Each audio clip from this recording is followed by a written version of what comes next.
Assalamualaikum warahmatullahi wabarakatuh. Halo teman-teman semuanya. Perkenalkan, nama saya Nur Hafida. Saya dari Fakultas Ekonomi dan Bisnis Islam, Program Studi Ekonomi Syariah semester 4. Teman-teman semua, apa kabar nih? Aku doain semoga teman-teman semua dalam keadaan sehat ya.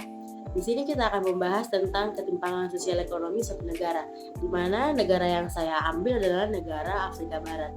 Apa saja sih yang kita bahas? Jangan kemana-mana ya, simak video berikutnya. Are you down for this? If you're in the mood, we can take it to the moon. Just like a movie scene, table for two. No need to be fair, I want you instead. Di sini saya akan membahas tentang perekonomian. Perekonomian suatu negara yang saya ambil adalah Afrika Barat. Afrika Barat mengalami pertumbuhan ekonomi yang dahsyat dalam 2 dekade terakhir di banyak wilayah di kawasan ini. Hal ini diimbangi dengan berkurangnya kemiskinan secara signifikan, namun bagi sebagian besar negara, manfaat pertumbuhan ekonomi yang belum pernah terjadi sebelumnya hanya dinikmati segelintir orang, sehingga membesar kesenjangan antara masyarakat terkaya dan termiskin. Saat ini, ketimpangan telah mencapai tingkat ekstrim di wilayah tersebut, meskipun sekelompok kecil orang yang sedang berkembang menjadi sangat kaya. Sebagian besar warga Afrika Barat tidak mendapatkan elemen penting dalam kehidupan yang diduga seperti akses terhadap pendidikan berkualitas, layanan kesehatan, dan pekerjaan yang layak. Pada tahun 2019 mengungkapkan bahwa 1% orang terkaya di Afrika Barat memiliki kekayaan lebih banyak dibandingkan gabungan semua orang di wilayah tersebut.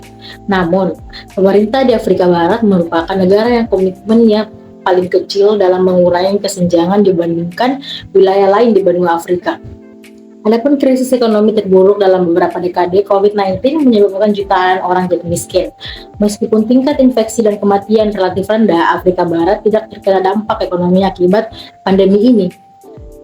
Dampak langsung sangat mengejutkan dan meluas. Dengan hilangnya PDB diperkirakan mencapai 48,7 miliar dolar dan hilangnya jam kerja yang setara dengan 7 juta pekerja pada tahun 2020. Survei dari 8 negara menunjukkan bahwa lebih dari 60% warga melaporkan kehilangan pendapatan atau pekerjaan akibat COVID-19. Pandemi ini menunjukkan betapa tidak siapnya Afrika Barat meskipun mereka pernah mengalami Ebola sebelumnya ketika COVID-19 melanda. Sebagian besar warga Afrika Barat tidak memiliki akses yang memadai terhadap pelayanan kesehatan dan tidak memiliki perlindungan sosial serta hak-hak terhadap tenaga kerja untuk mengatasi pandemi ini. Hingga September 2021, kurang dari 4% dari mereka yang telah menerima vaksinasi lengkap.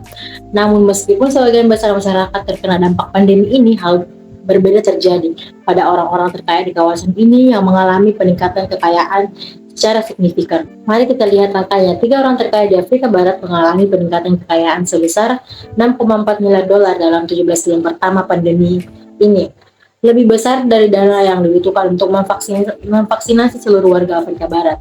Yang kedua, 18 miliar. Kekayaan ketiga miliarder ini bisa mengangkat 18 juta orang keluar dari kemiskinan ekstrim dan mereka akan tetap sekaya sebelum pandemi COVID. 16,5 miliar. PBB memperkirakan bahwa pandemi akan mengakibatkan 16,5 juta lebih orang hidup dalam kemiskinan di Nigeria pada tahun 2030. Sementara jumlah yang sama di Burkina Faso diperkirakan akan bertambah 23 juta orang. Selanjutnya adalah 40%. Nigeria mengalami kerugian sebesar 2,9 miliar dolar per tahun akibat insentif pajak yang diberikan kepada perusahaan. Sementara anggaran kesehatan berada pada urutan ketiga terendah di dunia, 3,6% dari keseluruhan anggaran. 40% penduduk tidak memiliki akses terhadap layanan kesehatan. Yang terakhir adalah 1%. Di Sierra Leone, perusahaan besar mengantongi 92% dana dukungan pandemi pemerintah, sementara 1,5% dibelanjakan untuk perlindungan sosial. Hanya 1% anak miskin yang menyelesaikan sekolah menengah. Selanjutnya adalah wilayah yang paling tidak berkomitmen di Afrika untuk mengurangi keselarasan. Indeks komitmen Oxfam untuk mengurangi ketimpangan mengikuti kebijakan dan tindakan pemerintah di 3 bidang yang telah terbukti mengurangi ketimpangan secara signifikan. Layanan publik seperti pendidikan, kesehatan, dan perlindungan sosial, perpajakan, dan hak-hak pekerja.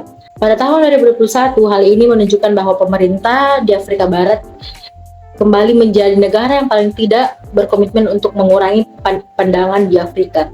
Sebagian besar upaya dukungan kesehatan dan sosial ekonomi yang penting dalam menghadapi COVID-19 bersifat sementara dan tidak banyak mengurangi persepsi. Langkah-langkah tersebut telah digantikan dengan langkah-langkah penghematan yang pada memicu peningkatan tajam dalam hutang.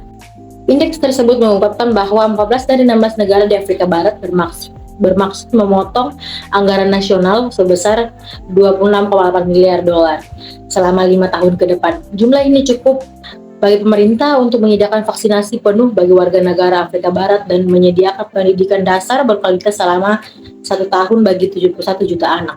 Selanjutnya adalah Afrika Barat terletak di persimpangan jalan.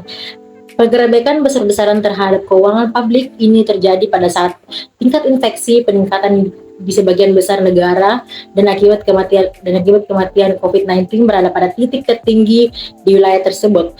Hal ini akan mendorong jutaan warga Afrika Barat ke dalam kemiskinan dan kelaparan dan berpotensi memicu krisis kemiskinan yang terburuk dalam beberapa dekade terakhir.